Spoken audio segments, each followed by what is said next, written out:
سبحانك لا علم لنا إلا ما علمتنا إنك أنت العليم الحكيم ربي زدني علما ربي زدني علما ربي يسر ولا تعسر وتمم علينا بالخير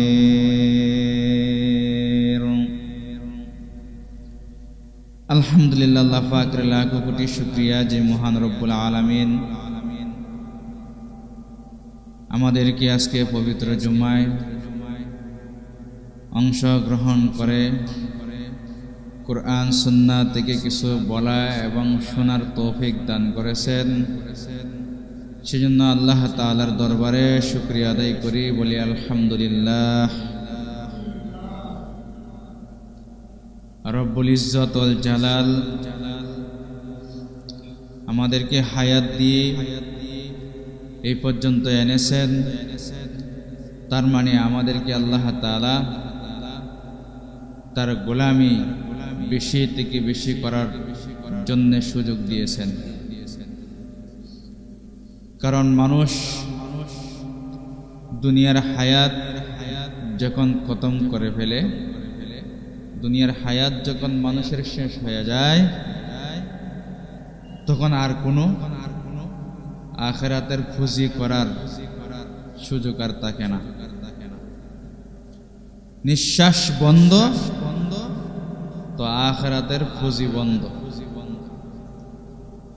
নিঃশ্বাস যতক্ষণ আছে ততক্ষণ আখিরাতের ফুজি আছে তাই পৃথিবীর সর্বশ্রেষ্ঠ নিয়ামত যা আল্লাহ তাআলা দিয়েছেন উল্লেখযোগ্যভাবে এর ভিতরে একটা নিয়ামত হলো সরদারে দু আলম মুহাম্মদ রাসূলুল্লাহ সাল্লাল্লাহু আলাইহি ওয়াসাল্লামের উম্মতের হায়াত অন্যান্য নবীর তুলনায় একেবারেই কম কেমন কম দৃষ্টান্ত স্বরূপ একটা ঘটনা মুসা আলাইহিস সালাতু ওয়াস সালামের জামানার যদি বলি তাহলে সহজে বুঝে আসবে মুসা আলাইহিস সালাতু ওয়াস সালাম জলিলুল কদর পয়গম্বর ছিলেন যিনি আল্লাহ তাআলার সঙ্গে তুর পাহাড়ে গিয়ে কথা বলতেন তো মুসা আলাইহিস সালাতু ওয়াস সালামের কাছে একজন মহিলা এসে বলতেছে ওগো পয়গম্বর আপনি তো আল্লাহর সঙ্গে সরাসরি কথা বলেন তো আল্লাহর কাছে আপনি আমার জন্য একটা আবেদন নিয়ে যাবেন যে কি বলো আল্লাহর কাছে বলবেন যে আমার সন্তানগুলি ওয়াকালে মৃত্যু হয়ে যায় তার মানে অল্প বয়সে আমার সন্তানগুলি দুনিয়া থেকে বিদায় হয়ে যায় এটা কেন আল্লাহর কাছে একটু জিজ্ঞেস করেছেন মুসা আলাইহিস সালাতু ওয়াস সালাম জিজ্ঞেস করে তোমার সন্তানগুলি কত বছর বয়সে মারা যায় বলতেছে যে 100 বছর 110 বছর 20 বছর হইতেই মারা যায় চিন্তা করেছেন 110-20 বছর বয়সের সন্তানগুলি পৃথিবী থেকে বিদায় হয়ে যায় মহিলা বলে আমার সন্তানগুলি ওয়াকালে মৃত্যু হয়ে যাচ্ছে মানে শিশু অবস্থায় মৃত্যু হয়ে যাচ্ছে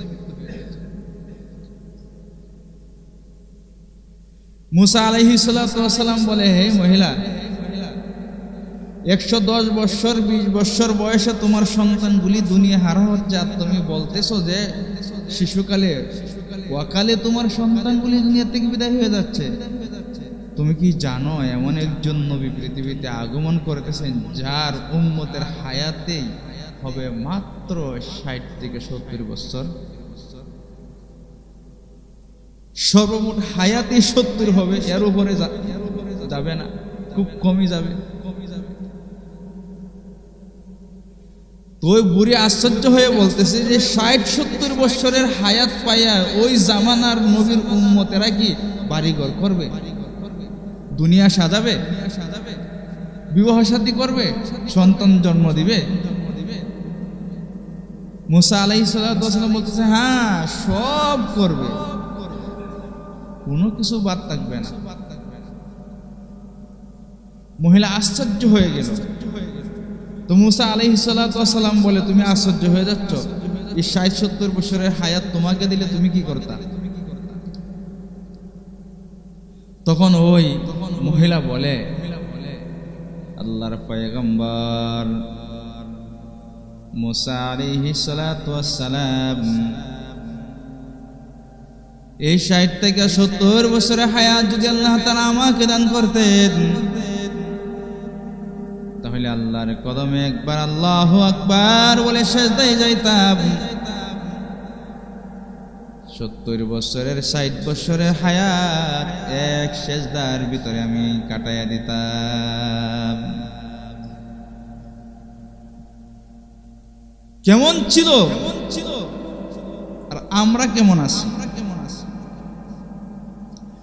আমরা আখিরাতের পুঁজিটাকে একেবারে নগণ্য হিসেবে দেখতেছি, দুনিয়ার পুঁজিটাকে সবচেয়ে বেশি বড় আকারে দেখতেছি। আজকে বিশ্বের মুসলিম যে অধঃপতন, বিশ্বের মুসলমান যে আজকে মাথা উঁচু করে দাঁড়িয়ে থাকতে পারছে না, কেন?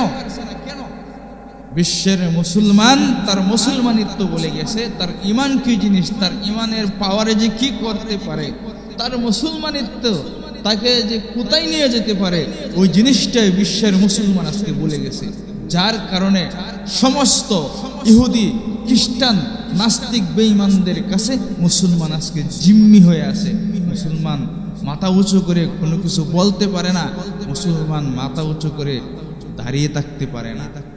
আজকে ফিলিস্তিনের মুসলমানদের এই হাল অবস্থা কেন? সবচেয়ে বড় কারণ হলো আমরা মুসলমানিত্ব বলে গেছি।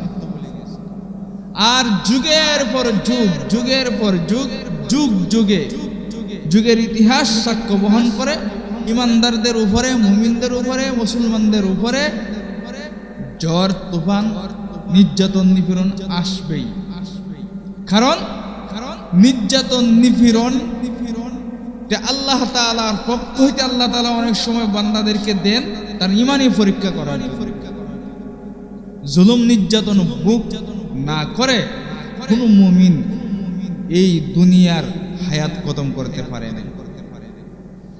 এই ইমানের জন্য, এই মুসলমানিত্বর জন্য যেমন ভাবে সাধারণ মুমিনরা যুগে যুগে নির্যাতিত হয়েছে, তেমনি ভাবে পৃথিবীর এমন কোন পয়গম্বর নাই যে পয়গম্বরেরা কাফেরদের হাতে, জালেমদের হাতে নির্যাতিত হয় না। পৃথিবীর সকল নবী রাসূল কাফেরদের কাছে নির্যাতিত হয়েছেন শুধুমাত্র ঈমানের জন্য, ঈমানের দাওয়াত দিতে গিয়ে, ঈমানের কথা বলতে গিয়ে। তাহলে আমাদের উপরে তো আসবেই, বরং তুলনামূলক আমাদের উপরে কম।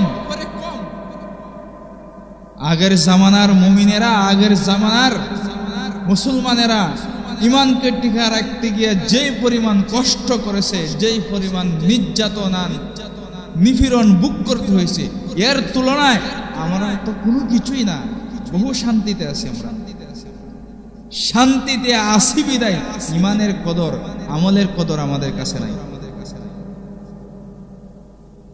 পৃথিবীর একজন নবী রসুলের জীবনী পাওয়া যাবে না যেই নবী রসুল ইমানের জন্য কাফেরদের হাতে লাঞ্ছিত হয়েছে। এমন কোন নবীর ইতিহাস পাওয়া যাবে না। আল্লাহর পয়গম্বর নূহ আলাইহিস সালাতু ওয়াস সালাম একটা দুইটা বছর নয়, ৯৫০ বছর তার কওমের লোকদেরকে ইমানের পথে ডাকছেন। কিন্তু মুসা আলাইহিস সালাতু ওয়াস সালাম সহকারে নূহ আলাইহিস সালাতু ওয়াস সালাম তার জামানার বেঈমানেরা নূহ আলাইহিস সালাতু ওয়াস সালামকে প্রতিদিন রক্তাক্ত করেছে। এমন কোন দিন বাদ নাই যে ওনাকে রক্তাক্ত করে না। ইতিহাসের কিতাবে লেখে নূহ আলাইহিস সালাতু ওয়াস সালামকে পাথর মারতে মারতে মারতে মারতে পাথরের নিচে পড়ে যাইতেন, সারা শরীর জখম হয়ে যেত, রক্তাক্ত হয়ে যেত। সন্ধ্যাবেলায় এসে জিবরাইল আলাইহিস সালাতু ওয়াস সালাম ওনাকে পাথরের নিচ থেকে উঠাতেন। নিচ থেকে উঠানোর পরে নূহ আলাইহিস সালাতু ওয়াস সালাম জিজ্ঞাসা করতেন, ইয়া আখি জিবরাইল, আগামীকাল কি আমার কি কাজ? যেই কাজ আপনি এই ঈমানের দাওয়াত দিবেন, যে আগামীকালকেও কি আমার এই কাজ? বলেছে হ্যাঁ, আপনার প্রতিদিন এই কাজ। মুসা আলাইহিস সালাত, নূহ আলাইহিস সালাতু ওয়াস সালাম ৯৫০ বছর কাফেরের নির্যাতনে ভুগতে করেছে। শেষ পর্যায়ে উনি আল্লাহ তাআলার পক্ষ হইতে আযাব আর গজব দুনিয়াতে যে দোয়া করে নিয়ে আসছেন। কেন? প্রত্যেকের একটা আশা ভরসা থাকে। আমরা যেমন করে ৪টা সন্তান থাকলে 2টা যদি নষ্ট হয়ে যায়, 2টার উপর অন্তত আস্থা থাকে, 2টা নষ্ট হয়ে গেছে, বাদ বাকি ছোট 2টা যে আছে এটি দেখা যাক কি করা যায়, এটি যদি মানুষ হয়, এরকম একটা আশা আকাঙ্ক্ষা আমাদের দিলে লালন করে। এই কথাটা কিন্তু সত্য। তো নূহ আলাইহিস সালাতু ওয়াস সালাম কাফেরদের নির্যাতন নিপীড়ন ভোগ করার পরে ওনার ভিতরে একটা বুক ভরা আশা ছিল যে নতুন প্রজন্ম যারা আসবে এরা হয়তো আমার দিন মেনে নিবে। কিন্তু বিপরীত হয়ে গেল। নূহ আলাইহিস সালাতু ওয়াস সালাম রাস্তা দিয়ে হেঁটে যাচ্ছেন, একটা শিশু সন্তানকে তার বাবা হাতে ধরে আঙ্গুল ধরে ধরে নিয়ে যাইতেছে। শিশু সন্তানটা তার বাবাকে ডাকতে বলে, বাবা ওই লোকটাকে, লোকটাতে যাচ্ছে, লোকটাকে যে উনি আল্লাহর পয়গম্বর নূহ, যিনি আল্লাহর পথে এক আল্লাহর দিকে মানুষদেরকে ডাকে, আর তিনাকে লোকেরা পাথর মারে, সেই নূহ। তখন ওই শিশু সন্তানটা বলতেছে, বাবা আপনি আমার হাত ছেড়ে দেন, আপনি আমার হাত ছেড়ে দেন, আমি একটা পাথর ওনাকে মারে আসি। চিন্তা করেছেন? শিশু সন্তানটা যখন একটা কাঙ্কর, একটা পাথর হাতে নিয়ে নূহ আলাইহিস সালাতু ওয়াস সালামের গায়ে মারলেন, নূহ আলাইহিস সালাতু ওয়াস সালাম সাথে সাথে ওনার মনটা ভেঙে চূর্ণ বিচ্ছিন্ন হয়ে গেল। এখন তিনি কষ্ট পাইলেন, নিদারুণ কষ্ট পাইলেন। ডাকতে বলে, রব্বুল আলামিন, এতদিন পর্যন্ত আশায় আশান্বিত ছিলাম, এরা আমার দাওয়াত, আমার কালিমা গ্রহণ করে নাই। আমি ভাবছিলাম হয়তো নতুন প্রজন্ম যারা দুনিয়ার জমিনে আগমন করবে এরা হয়তো আমার দিন মানবে, আমার দেওয়া কালিমা গ্রহণ করবে। কিন্তু রব্বুল আলামিন শিশু একটা সন্তান যখন আমাকে পাথর নিক্ষেপ করেছে, আমার আর বোঝার বাকি নাই এই জনগোষ্ঠী আর কোনোদিন দিনের পথে ফিরে আসবে না। আল্লাহ, আসমানি গজব দিয়া তুমি এদেরকে ধ্বংস করে দাও। আল্লাহ তাআলা নূহ আলাইহিস সালাতু ওয়াস সালামের কষ্টের আবেগ বয় এই দুআই মুনাজাত, এই বদদুয়া আল্লাহ তাআলা কবুল করে নিলেন। আল্লাহ তাআলা আসমানি গজব ছাড়লেন, জামানার কাফেরদেরকে শেষ করে দিলেন। কিন্তু নূহ আলাইহিস সালাতু ওয়াস সালাম অধৈর্য হন নাই। কখন অধৈর্য হয়েছে? দিনের দাওয়াত দিতে দিতে কষ্ট আর নির্যাতন ভোগ করতে করতে যখন পেট দেওয়ালে লেগে গেছে আর যাওয়ার শক্তি নাই, তখন তিনি আল্লাহ তাআলার কাছে দোয়া করেছেন। এর আগে তিনি ধৈর্য ধারণ করেছেন, কাফেরদের নির্যাতন আর নিপীড়ন সহ্য করেছেন। এমনি ভাবে হযরত মুসা আলাইহিস সালাতু ওয়াস সালাম এই কালিমার দাওয়াত দিতে গিয়া মুমিনদেরকে, পৃথিবীর মানুষদেরকে এক আল্লাহর দিকে ডাকতে গিয়া নির্যাতনে শিকার হয়েছেন। তৎক্ষণাৎ সময়ের জালেম বাদশা ফেরাউন মুসা আলাইহিস সালাতু ওয়াস সালামকে দুনিয়াতে আসতে দিবে না, এরকম একটা সিদ্ধান্ত গ্রহণ করেছে। গণকেরা তার কাছে বলে দিয়েছে, আপনার এই রাজপ্রাসাদে, আপনার এই ভূখণ্ডে এমন একটি সন্তান জন্মগ্রহণ করবে, যে সন্তানটা জন্মগ্রহণ করার পরে আপনার বাদশাহী আর রাজত্ব থাকবে না, সব মাটির সাথে মিশিয়ে দিবে, এগুলি থাকবে না। আপনার বাহাদুরি শেষ হয়ে যাবে, আপনার খোদাগিরি শেষ হয়ে যাবে। সেই জামানার সবচেয়ে বড় জালেম বাদশাহ ফেরাউন মুসা আলাইহিস সালাতু ওয়াস সালামকে দেখাই দিবেন, দুনিয়াতে আসতে দিবেন না। এর জন্য একটা দুইটা নয়, ফেরাউন 40,000 শিশু সন্তান মার গর্ভ হইতে দুনিয়াতে আসার সাথে সাথে হত্যা করে ফেলছে। 40,000 সন্তান যে এক মুসাকে টেকাইতে গিয়া মাটির সাথে মিশাইয়া দিয়েছে। কিন্তু আমার আল্লাহ বলেন, ওয়ামাকারু ওয়ামাকারাল্লাহ, যে যত সিদ্ধান্ত নেয়, যার যত কৌশল আছে, যত ষড়যন্ত্র আছে, সকল ষড়যন্ত্র রুখে দিয়া সবগুলি মাটিতে মিশাইয়া আমি আল্লাহ তাআলা সকলের উদ্দেশ্য ষড়যন্ত্রকারী, আমি আল্লাহ তাআলা সকলের উদ্দেশ্য সিদ্ধান্ত নিতে পারি। বাস্তব প্রমাণ হলো, আয়াতের বাস্তব প্রমাণ হলো, মুসাকে টেকাতে চাইছে কিন্তু মুসাকে টেকায় রাখতে পারে নাই। মুসা আলাইহিস সালাতু ওয়াস সালাম দুনিয়াতে আসলেন এবং আল্লাহ তাআলা তার ঘরে লালিত পালিত করলেন, আসিয়ার কুলে লালিত পালিত করলেন, তার ঘরে লালন পালন করাইলেন। মুসা আলাইহিস সালাতু ওয়াস সালাম আস্তে আস্তে বড় হইতে লাগলো। মুসা আলাইহিস সালাতু ওয়াস সালাম তিনি নবী হবেন, তিনার চাল চলন, ওনার চরিত্র, ওনার চলাফেরা গোটা জাতির থেকে ভিন্ন রকম।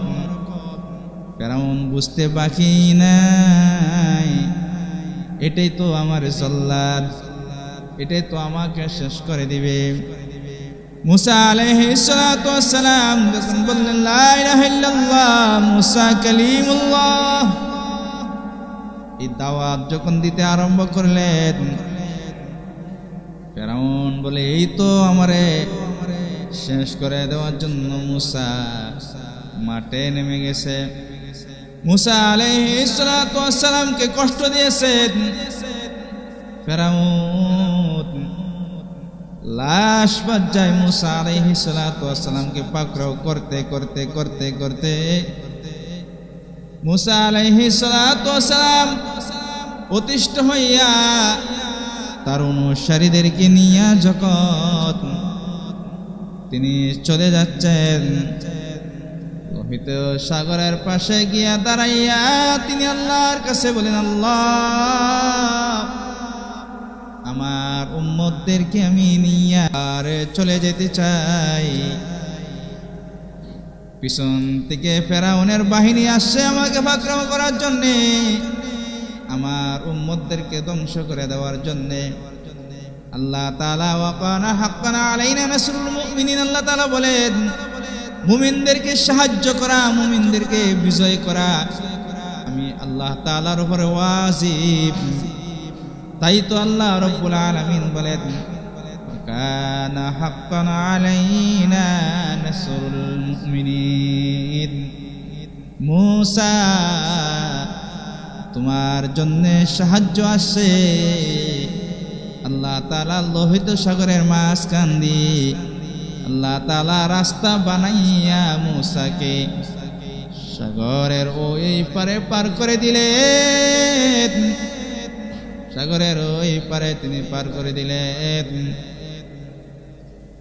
আল্লাহ তাআলা মুসা আলাইহিস সালাতু ওয়াস সালামকে পার করাইয়া মিস্টার ফেরাউন, পৃথিবীর সবচাইতে বড় জালেম, পৃথিবীর সবচাইতে বড় জালেমকে খতম করার জন্য তিনি সিদ্ধান্ত নিলেন। মুসা আলাইহিস সালাতু ওয়াস সালাম পার হয়ে গেলেন। ফেরাউন তার বাহিনী নিয়ে লোহিত সাগরের কাছে গিয়ে হাজির হয়ে গেলেন। এমন সময় সেখানে গিয়া ফেরাউন নাফরমানি কমে নাই, বলতেছে দেখছনি তোমরা আমারে খোদা মানতে রাজি হও না, অথচ ওই সাগরের মাঝখান দিয়ে রাস্তা আমি করেছি। চিন্তা করেছেন? মানুষ যখন নাফরমান হয়, মানুষ যখন জালেম হয়, সীমা লঙ্ঘন হয়, তখন এমন পর্যায়ে যায় যে তার মাথায় আর কোনো হুঁশ ফিরত থাকে না। জবান দিয়ে যা আসে তাই বলে, জবান দিয়ে যা বের হয় তাই বলে। অথচ সে জানে যে লোহিত সাগরের উপর দিয়ে রাস্তা বানানোর ক্ষমতা আমার নাই, এটা কিন্তু সে জানে। এটা অবশ্যই মুসার খোদা বা এক আল্লাহ তিনি করেছেন, এটা জানে। জানার পরে বলে কি, তোমরা আমারে খোদা মানতে চাও না, অথচ দেখছো কত সুন্দর রাস্তা আমি করে দিয়েছি তোমাদের জন্য।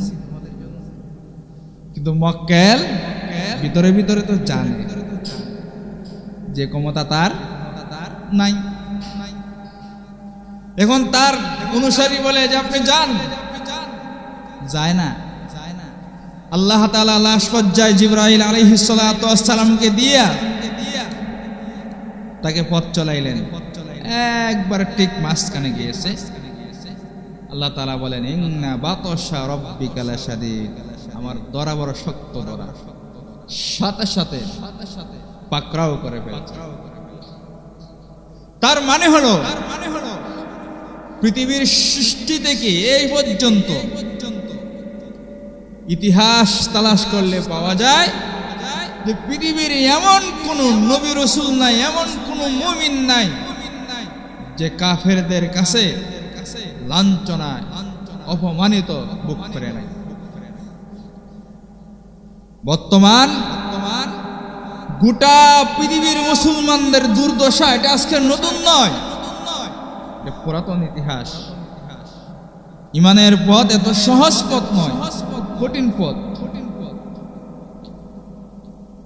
এই ইমানের কথা বলতে গিয়ে, এই কালিমার দাওয়াত দিতে গিয়ে, এই ইমানের পথে চলতে গিয়ে শেষ পর্যায়ে আপনার আমার নবী বিশ্ব নবী রাহমাতুল লিল আলামিন তিনিও রেহাই পেলেন। বিশ্ব নবী রাহমাতুল লিল আলামিনকে কি পরিমাণ নির্যাতন আর নিপীড়ন ভোগ করতে হয়েছে, নির্যাতন কাফেররা করেছে, আর তিনি কাফেরদের নির্যাতন আর নিপীড়ন, মক্কার জালেমদের নির্যাতন ভোগ করতে গিয়ে কি পরিমাণ কান্নাকাটি তিনি করেছেন, এই ব্যাপারে তাফসীরে কাবীরের ভিতরে উল্লেখ আছে এবং তাফসীরে মারিফুল কোরআনে উল্লেখিত আছে যে আল্লাহর নবীর তায়েফের একদিনের কান্নার পানি যদি এক জায়গায় জমা করা হয়, আর আদম আলাইহিস সালাতু ওয়াস সালাম থেকে নিয়ে তাম পৃথিবীর নবী রাসূল, তাম পৃথিবীর মানুষদের কান্নার পানি যদি এক জায়গায় জমা করা হয়, বিশ্ব নবীর তায়েফের একদিনের কান্নার সমান হবে না। তিনি এত কষ্ট ভোগ করেছেন। তার সাথে মক্কার জমিনে, তার সাথে তার ইমানের পথে চলতে গিয়া যারা কালিমা পড়েছে, লা ইলাহা ইল্লাল্লাহ মুহাম্মাদুর রাসূলুল্লাহ, এই কালিমা যারা পড়েছে, শুধুমাত্র এক আল্লাহর উপরে যারা ঈমান আনছে, নবীর সাথে তার সাহাবায়ে কেরামও নির্যাতন আর নিপীড়ন করেছেন।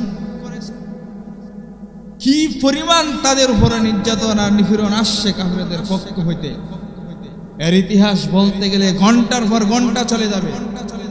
আমরা শুধু জানি হযরত বিলালের কথা, মাহফিলে, মঞ্চে, ময়দানে, মিম্বরে বিলালের ব্যাপারে বলা হয়। শুধু বিলাল নয়, এইভাবে কালিমার পথে, ইমানের পথে চলতে গিয়া শত শত সাহাবায়ে কেরাম তার নিজের তাজা রক্ত জমিনের সাথে মিশিয়ে দিয়েছে। হযরত ওমর রাদিয়াল্লাহু আনহু মসজিদের মিম্বরে খুতবা দিতে গিয়া, আমি যেমনি ভাবে বয়ান করতেছি এমনি বয়ানে বসে গিয়ে তিনি বলতেছেন যে আমার মনে হয় ইসলামের জন্য ইমানের জন্য বিলাল যা কষ্ট করেছে এই কষ্ট আর কেউ করে নাই। হযরতে কাব্বাব রাদিয়াল্লাহু আনহু তিনি মাঝখান থেকে দাঁড়িয়ে বললেন, আমিরুল মুমিনিন ওমর, আপনি আমার নামটা বললেন না। হযরত ওমর বলতেছে যে আপনি ইসলামের জন্য ইমানের জন্য কি কষ্ট করেছেন তা তো আমার জানা নেই, একটু খুলে বলুন। তখন হযরতে কাব্বাব রাদিয়াল্লাহু আনহু তিনি বলতেছেন, আমার মুখে বলার দরকার নাই, আমার শরীরের কাপড় উঠিয়ে দেই। হযরতে কাব্বাব রাদিয়াল্লাহু আনহু তার শরীরের কাপড় যখন খুললেন, জামাটা খুললেন, হযরতে ওমর মুখে হাত দিয়ে বলতেছেন, কাব্বাব, তোমার কোমরে তোমার শরীরে বড় বড় গর্ত দেখা যায়, গোশত নাই কেন? হযরতে কাব্বাব রাদিয়াল্লাহু আনহু বলতেছেন, হযরতে কাব্বাব রাদিয়াল্লাহু আনহু বলতেছেন যে কাফেররা ঈমান আনার কারণে আমাকে জ্বলন্ত আগুনের উপরে শোয়া উপরে পাথরের বড় পাথরের ছাপ দিয়ে আমাকে শোয়া রাখতো আর বলতো হয়তো মুহাম্মাদের কালিমা ছাড়বে আর না হয় তোর এইভাবে মৃত্যু হয়ে যাবে। নিচের দিক দিয়ে আমার শরীরে আগুন লাগতো আর আমি নড়াচড়া করতে পারতাম না, আমার বুকের উপরে পাথরের চাপা দিয়ে রাখতো বেঈমানেরা কাফেরেরা, শুধুমাত্র ঈমান আনার কারণে। আর আগুনের ভিতরে আমি তাকতে তাকতে আমার শরীরের গোশতগুলি তেলের ফুটার মতো গলে গলে আগুনের ভিতরে পরে আগুন নিভে যেত। কাফেরেরা আবার আগুন ধরায় দিত, আমাকে আবার এইভাবে শুয়ায় দিত। আমার শরীরে যে আজকে গোশত নাই, এই গোশতগুলি আগুনের কাছে আগুনের ভিতরে জ্বলে জ্বলে পুড়তে পুড়তে আমার শরীরের কোনভাবে গা হয়ে গিয়েছে। হযরতে কাব্বাব রাদিয়াল্লাহু আনহু এই কষ্ট করেছেন, হযরতে বেলালকে এভাবে কষ্ট দেওয়া হচ্ছে। হযরতে বেলালের কি অন্যায় ছিল, হযরতে কাব্বাবের কি অন্যায় ছিল? অন্যায় একটাই, ইসলাম ছেড়ে দাও, ঈমান ছেড়ে দাও, নিরাপদে থাকতে পারবে। ইসলামের উপরে থাকবে, ঈমানের উপরে থাকবে, নির্যাতন নিপীড়ন আসবে, কোনো সন্দেহ নাই। হযরতে বেলালকে মরুভূমির বালুর উপরে শোয়াইয়া তারপরে উপরে পাথর চাপা দিয়ে রাখতো, হযরতে বেলাল লড়তে পারতো না।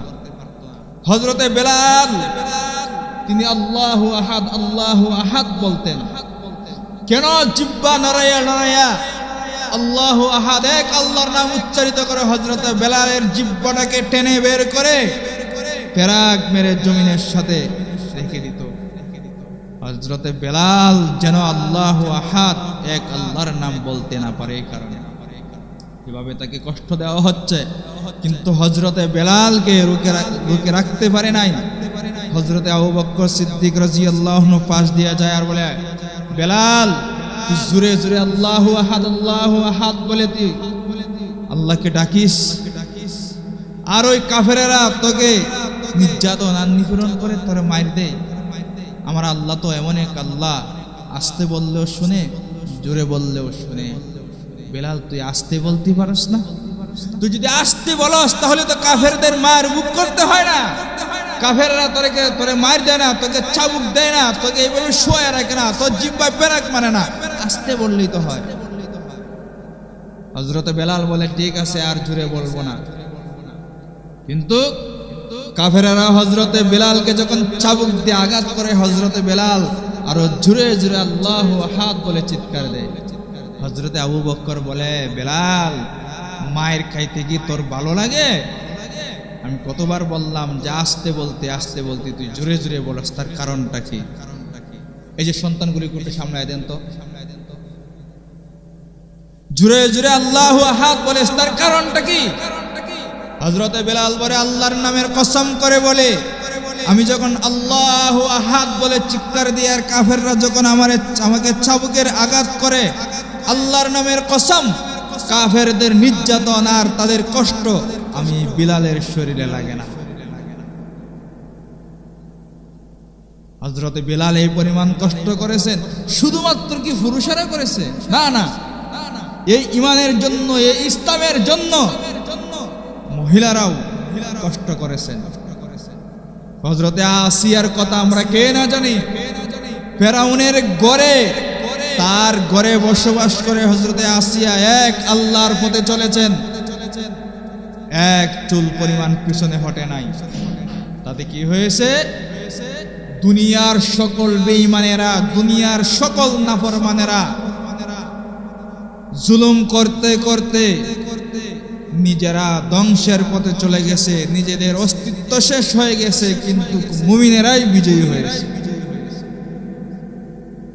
আজও পর্যন্ত ফেরাউনের নাম এই যুগের মুসলমানেরা ঘৃণা করে নেয়, আর আসিয়ার নাম ইশক আর মহব্বতে নেয়। হযরতে বেলালের নাম ইশক আর মহব্বতে নেয়। আবু জাহেলের নাম নিলে মানুষের দিলের ভিতরে ঘৃণা চলে আসে। এটাই বাস্তবতা। আপনি ঈমানের উপরে থাকবেন আর আপনি জামাইয়া ধরে থাকবেন, কখনোই না, এটা হতেই পারে না। কারণ পৃথিবীর এমন কোনো ইতিহাসই নাই যে একজন মুমিন দুনিয়া থেকে ঈমান নিয়ে বিদায় হয়েছে আর কাফেরদের নির্যাতন ভোগ করে নাই। পৃথিবীর একজন মুমিনের ইতিহাস এমনটা পাওয়া যাবে না। সকলের জন্য এই হাল অবস্থা নেমে আসছে। বর্তমান দুনিয়ার মুসলমানদের জন্য তো আসবেই, এতে কোনো সন্দেহ নাই। আমরা আজকে বলতেছি, আজকে আমরা এই যুগে এসে সোশ্যাল মিডিয়ার মাধ্যমে ফিলিস্তিনে মুসলমানদের আহাজারি আমরা শুনতে পাই, দিলে কষ্ট লাগে, রক্তক্ষরণ হয়, আমাদের দিল ব্যথিত হয়। কিন্তু আমরা তো সেই যুগের মুমিনদের কষ্ট নিজের চোখে দেখি নাই, কিতাবের পাতার পাতা পৃষ্ঠায় পৃষ্ঠায় শুধু পড়েছি, দেখি নাই। তাদেরটা যদি দেখতাম তা তাদেরটার সাথে আমাদেরটা মিলাইলে দেখা যেত যে আমাদের চাইতে তারা কোটি গুণ বেশি কষ্ট করেছেন শুধুমাত্র ঈমানের পথে চলতে গিয়ে। আপনি কি মনে করেন যে আপনি মুসলমান, আপনি একজন কালিমাওয়ালা, আপনি খুব আরাম আয়েশে থাকবেন, আর আপনাকে কোনো বেঈমান, আপনাকে কোনো কাফের, আপনাকে কোনো নাফরমান আপনাকে টার্গেট করবে না? আপনি কি এই কথা বলে আপনি নিশ্চিত হয়ে আছেন? এটা যদি আপনার দিলে থাকে তাহলে আপনি বোকা স্বর্গে বসবাস করতেছেন। কেন? যে সমস্ত দুনিয়ার নাফরমানদের টার্গেটই হলো মুমিনদেরকে কিভাবে, ইমানদারদেরকে কিভাবে, মুসলমানদেরকে কিভাবে নিধন করা যায়। যে সমস্ত দুনিয়ার বেঈমানদের টার্গেট। আল্লাহ রাসূল ১৫০০ বছর আগে বলে গেছেন যে আমার উম্মতের এমন একটা জামানা চলে আসবে যে দস্তর কানে কানা বিছাইয়া, কানা রেখে একে অন্যকে জিয়ে ভেবে আহ্বান করে, আসো তাড়াতাড়ি, কানা খাওয়ার সময় হয়ে গেছে, কানাগুলি খাইয়ে শেষ করে ফেলি। ঠিক তেমনি ভাবে আমার উম্মতের আখিরের জামানায় এমন হবে, গোটা দুনিয়ার ইহুদি খ্রিস্টান বেঈমানেরা ঐক্যবদ্ধভাবে একে অন্যকে আহ্বান করবে যে কে কোথায় আসো, আসো মুসলমানদেরকে নিষ্পিষ্ট করে দেই, মুসলমানদেরকে জমিনের সাথে মিশিয়ে দেই, এরকম ভাবে আহ্বান করবে। রাসূল এই কথা যখন বললেন তখন সাথে সাথে আল্লাহ রাসূল বললেন, আল্লাহ রাসূলের সামনে সাহাবায়ে কেরাম সাথে সাথে বললেন, ইয়া রাসূলুল্লাহ, সেই যুগে কি মুসলমানের তুলনায় কম হবে না বেশি হবে আমাদের থেকে? রাসূল বললেন, অনেক গুণে বেশি হবে, অনেক গুণে বেশি হবে। এই কথা যখন বললেন, বলার সাথে সাথে আল্লাহ রাসূলকে সাহাবায়ে কেরাম প্রশ্ন করলেন, ইয়া রাসূলুল্লাহ, তাহলে মার খাবে কেন? আমাদের থেকে কোটি গুণে বেশি হওয়ার পরেও মুমিনেরা, মুসলমানেরা ঈমানের কারণে, শুধু মুসলমান হওয়ার কারণে কেন মার খাবে? কারণটা কি? রাসূল বলেন দুইটা কারণ। এক নাম্বার কারণ হলো সেই জামানার মুসলমানদের দিলের ভিতরে দুনিয়ার লোভ লালসা ঢুকে যাবে, এক নাম্বার। দুই নাম্বার হলো মৃত্যুর ভয় ঢুকে যাবে, মরে নিয়ে যায়। আমার মনে হয় এই জামানাটাতে আমরা বর্তমানে বসবাস করতেছি। আর না হয় আপনি বাস্তবতা মিলায় দেখেন, বর্তমান জামানায় শুধুমাত্র কাফেরদের নির্যাতন আর নিপীড়ন, ইহুদি খ্রিস্টানদের নির্যাতনের শিকার হইতেছি, শুধু তা না, আমাদের ভিতরে, আমাদের মুসলমানদের ভিতরে শুধুমাত্র একদল নামদারি মুসলমানও এমন অবস্থা চলে গেছে, নিজের দুনিয়ার লোভ লালসার কারণে নিজের ধর্মের উপরে ছুরি চালায় দিচ্ছে, নিজের ইমানের উপরে ছুরি চালায় দিচ্ছে, নিজের ইমান বিক্রি করে দিচ্ছে। দুনিয়ার পথ লোভ লালসার উপরে লালিত হইয়া তার নিজের ধর্মকে সে ভুলে গেছে, তার নিজের ইসলামকে সে ভুলে গেছে, তার ইমানকে সে বিক্রি করে দিছে। অথচ তার কবর নাই, অথচ তার কবরেই নাই যে তার ইমান আছে না গেছে, অথচ সে কিন্তু মুসলমান। আজকে আমরা নির্যাতনে নিপীড়িত কেন? আমি যে বিষয়টা লক্ষ্য করেছি, এত লক্ষ কোটি কোটি মুসলমান থাকার পরে আজকে আমরা কেন নির্যাতিত? দুইটা কারণ। একটা কারণ হলো দুনিয়ার লোভ, আর একটা কারণ হলো আমরা মুসলমান দলে দলে দলে দলে বিচ্ছিন্ন হয়ে গেছি। আজ মুসলমানের ঐক্যবদ্ধ নাই, মুসলমানের ঐক্যবদ্ধ নাই, মুসলমানে দলে দলে বিভক্ত হয়ে গেছে, যার কারণে গোটা দুনিয়ার ইহুদিবাদী খ্রিস্টবাদী এরা সুযোগ পাইছে মুসলমানদেরকে শেষ করে দেওয়া। আর মুসলমান যদি মুসলমান হিসাবে, কালিমাওয়ালা হিসাবে ঐক্যবদ্ধ থাকতো, তাহলে আজকে ফিলিস্তিন বলেন, বাংলাদেশ বলেন, ভারত বলেন, পৃথিবীর যত দেশে মুসলমানদের উপরে নির্যাতন আর নিপীড়ন হচ্ছে, এগুলি করতে এক চুল পরিমাণে সাহস পাইত না। সাহস আমরা জুগাইছি। আমরা জুগাইছি কিভাবে? আমরা ঐক্যতা নাই, যার কারণে এরা সুযোগ নিয়েছে। আল্লাহর কসম, মুসলমান আমরা যত হাই হুতাশ করি, যতক্ষণ পর্যন্ত এই ইমানের তাগিদে মুসলমান হিসাবে একটা প্ল্যাটফর্মে আসতে না পারবো, ততক্ষণ পর্যন্ত আমাদের হাতে বিজয়ের পতাকা আসবে না। ততক্ষণ পর্যন্ত আমরা কাফেরদের হাত থেকে রক্ষা পাবো না, যতক্ষণ পর্যন্ত আমরা ঐক্য না হতে পারবো। ইমান কে সামনে রেখে শুধুমাত্র মুসলমান পরিচয় ঐক্যবদ্ধ, আজকে ঐক্যবদ্ধ হইলে কালকে ওরা থেমে যাবে। আজকে গোটা পৃথিবীর মুসলমানেরা ঐক্যবদ্ধ হোক, থেমে যাবে। এর বাস্তবতা হলো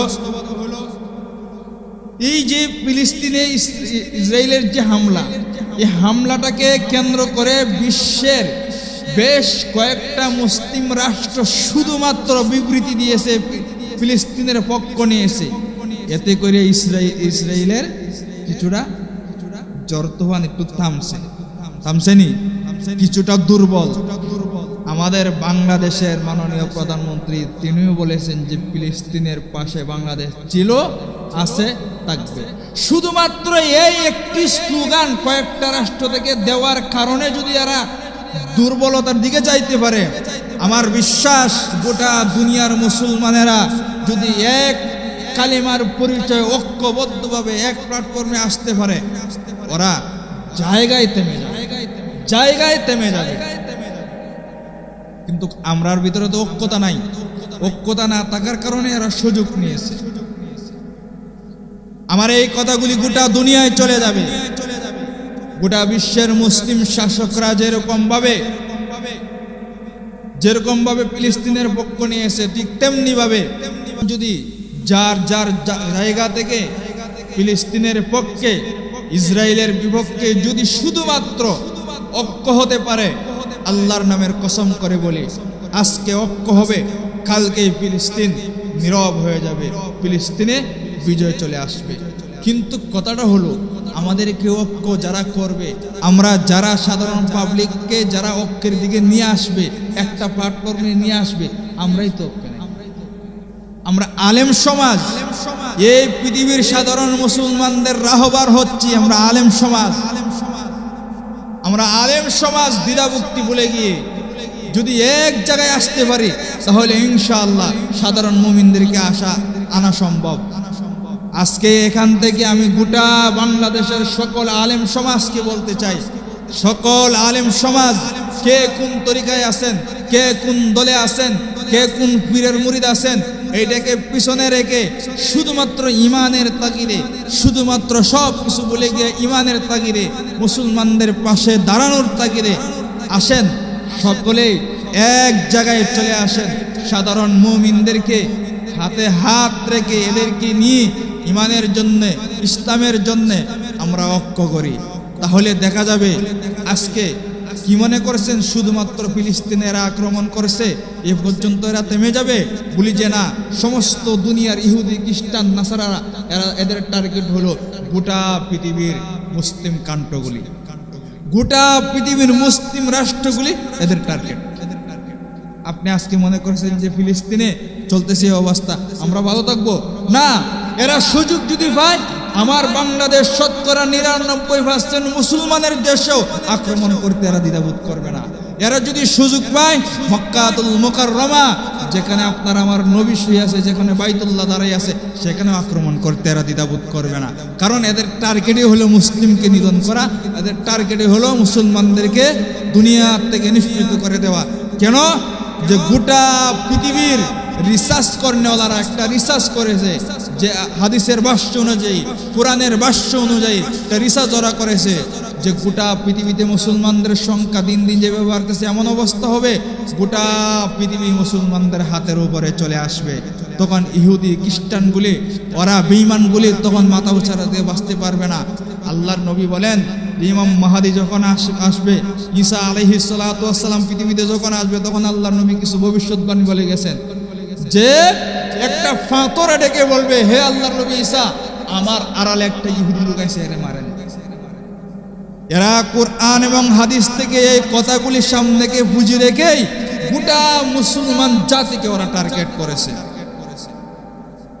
যুব সমাজ, আমাদের রাজনৈতিক পরিচয় ভিন্ন থাকতে পারে, শিক্ষাগত পরিচয় ভিন্ন থাকতে পারে, আমাদের কর্মস্থল ভিন্ন থাকতে পারে, আমাদের প্ল্যাটফর্ম, আমাদের দুনিয়ার জাগতিক চলাফেরায় আমরা বিভিন্ন কাজে থাকতে পারি, কিন্তু ইমানের জন্য, ইসলামের জন্য আলেম সমাজ সহ কে কওমি, কে আলিয়া, কে কোন তরিকার, কে কোন মাসলাকের, কে কোন দলের, সব কিছু বলে গিয়ে একমাত্র ইমানের জন্য, ইসলামের জন্য ঐক্যবদ্ধভাবে এক জায়গায় চলে আসেন। ইনশাআল্লাহ আমরা আল্লাহর কাছে আশাবাদী, ফিলিস্তিনকে আল্লাহ তাআলা বিজয়ী দান করবেন, এটা আল্লাহর কাছে আমরা আশাবাদী।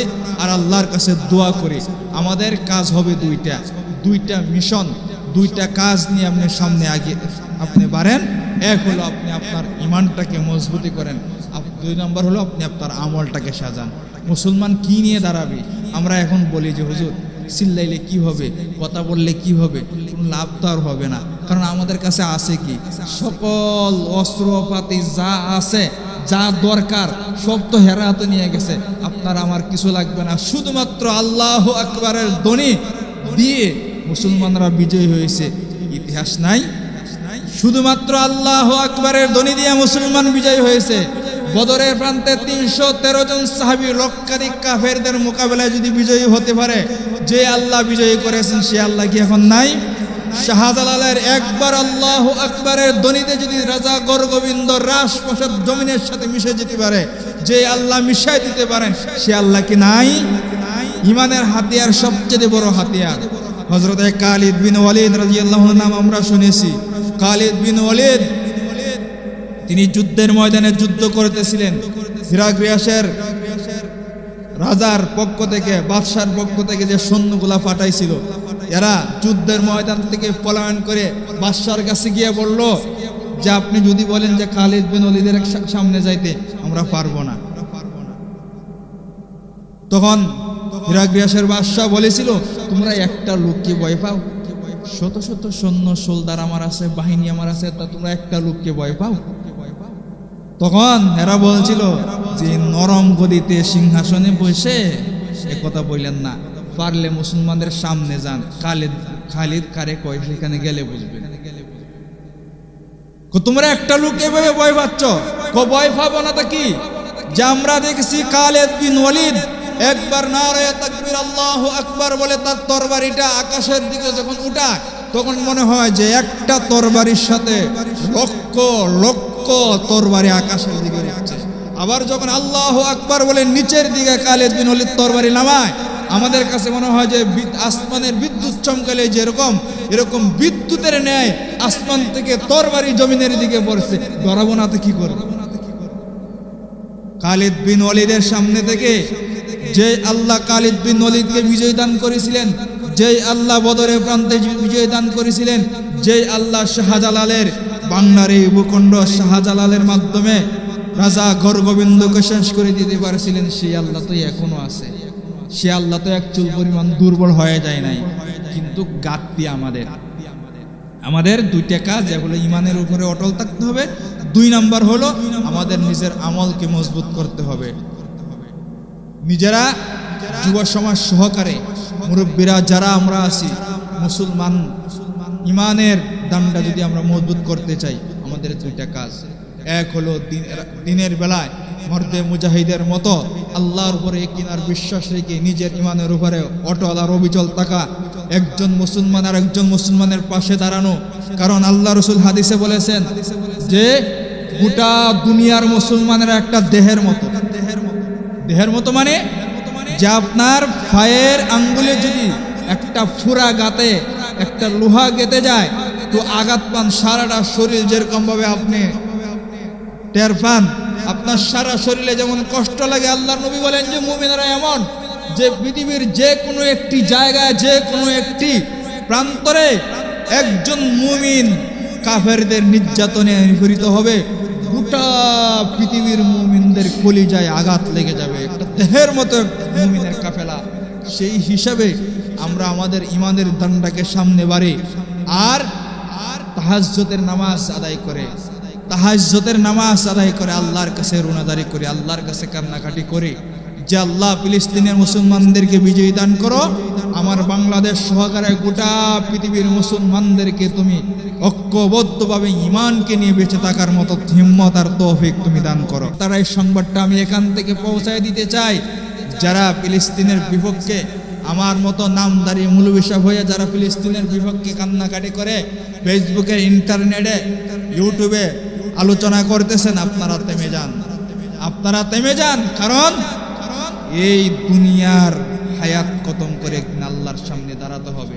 একজন আলেম হিসাবে কি জবাব দিবেন? আমি মাঝে মাঝে চিন্তা করি, নিজের আমল তো কোনো কিছু নাই, নিজের তো কোনো পুঁজি নাই, 4 পয়সার পুঁজি নাই যে আমল দিয়ে আল্লাহ তাআলার দরবারে আমি জবাবদিহিতা করে যাব। অন্তত ইমানের উপরে কিছু কথা, কিছু হক আওয়াজ দিয়ে যদি অন্তত মরতে পারে, তাহলে অন্তত আল্লাহর কাছে বলতে পারবো যে আল্লাহ, নিজের আমল কিছু করতেই পারি নাই, কিন্তু মুমিনদের জন্য, মুসলমানদের জন্য আমি যা পারছি, আমার সামর্থ্যে যা কুলাইছে আমি তাই করি।